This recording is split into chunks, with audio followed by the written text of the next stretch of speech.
Hey, this is Corey Gerard, and this show is about the three given privileges of life.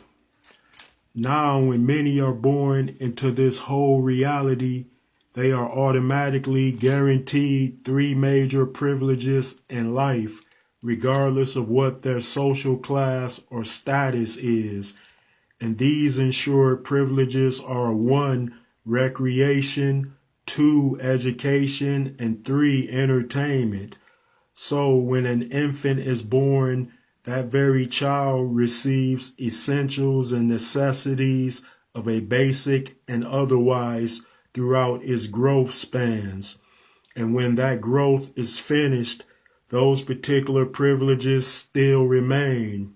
So the recreation is first established for a person at his toddler stage in development, and that very recreation starts with playtime, which usually involves toys, piggyback rides, and crawling about the room. And next, the recreation will involve the child's very first walks, and then its playful routines of outdoor activities such as playing in the dirt and later riding bikes or other minor vehicles. So to make a long story short, some form of recreation will be provided or available for just about every average person to partake in through their life's journey, and most definitely from a person's initial set stage for recreational activities. Then it will be a remainder until the very end of it. So the recreation pretty much provides any person a variety of ways to test the full range of their body mobility. It certainly gives the utilizer ways to keep a body in shape for health-related issues. And finally, recreation conditions the body for coordination purposes so that a person will have total control over itself when performing duties, functions, and roles in existence.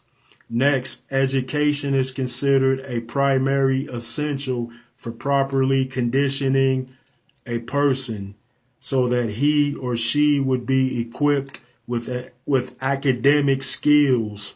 Now, this very instruction begins not long after a baby has left its mother's inner keep.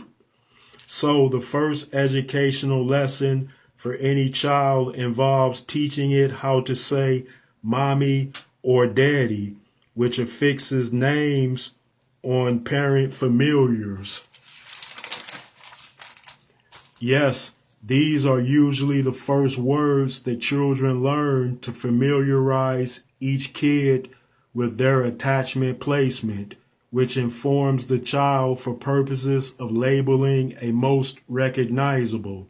And this is only the beginning, because every child will certainly learn far more as growth sparks a curious wonder within all normal children. So many will seek to know more about what they are of the who, as well as what is what of the stuff. Now, after a kid utters its first credible words, the journey for a child's knowledge search has officially begun. Then, not long after, television will be introduced as a means to teach developing toddlers, because there are TV programs designed to do just that, and children are certainly drawn to those select shows in which are like starter kits for learning purposes intended. And TV is but one instrument to prepare kids for their years-long school journey. So next begins the schooling system, which teaches every child on a wide range and variety of subject matters. And throughout this learner field experience, many children accumulate abundance of knowledge that pretty much reveals to the kids what was previously unbeknown to them. Oh, and there always is youngsters who are proven to be more successful than others with regard to utilizing vast amounts of educational related materials. You know, there are always kids that get straight A's in school without missing a beat. So the educational trip courses from the child stage to well into adulthood, and even after one has finished his or her schooling process, because there are many other lessons of life for grown-up folk, and all of them aren't obtained in a particular classroom. The entertainment mandatory is received by willing participants and is by far the most festive of the three privileges. So, parents certainly introduce their kids to sources of entertainment like fun cartoons, playbooks, and music, just to name a few. Then the children gain an appreciation for those types of exciting things. Next, as the kids grow up, categories of festives usually become more various, and prior sources for entertainment are replaced with others. So what was once exciting and thrilling to youths might not be any longer, especially to growing persons that mature into varying interest. Now, child and adult preferences for excitement aren't quite the same, mostly because many of them require responsible choices made by seasoned grown-ups.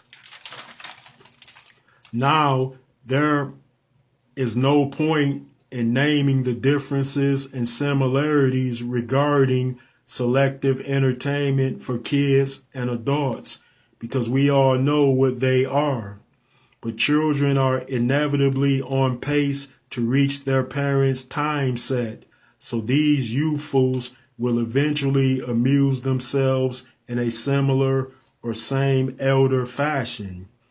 And those already established men and women were younger once, which gives them a sort of reversing and forwarding insight into matters pertaining to changeable age situations, because they've already been where those kids are. The stuff designed to entertain persons along their growth spurts are in conjunction with those time periods in life. So this concludes another lesson for this evening. Thank y'all for tuning in.